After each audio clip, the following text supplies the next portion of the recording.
What would you say are like the main goals of the summer camp? Summer camps? Well, from a camp director and educator perspective, it's to stay safe, go home happy, have fun, and learn some things while you're here, and maybe push your comfort level to learn some new things. There are certainly activities that we do for every age group and for every session. Going to the salt marsh, getting muddy, going crabbing, going into the maritime forest, learning how to use binoculars, doing some sort of lab work.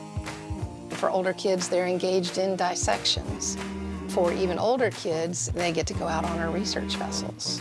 So they get to go on the RV Sea Dog and trawl, which is eye-opening and unique for a lot of kids.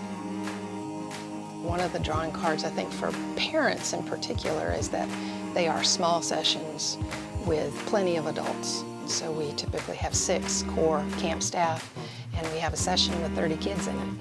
And we serve lunch in the cafeteria. That's a bonus. Engaging your kids in summer camp is one of the best investments you can make in their life as a student, but also in their life as a human. We run a really great program. We love running summer camps. Give us a try.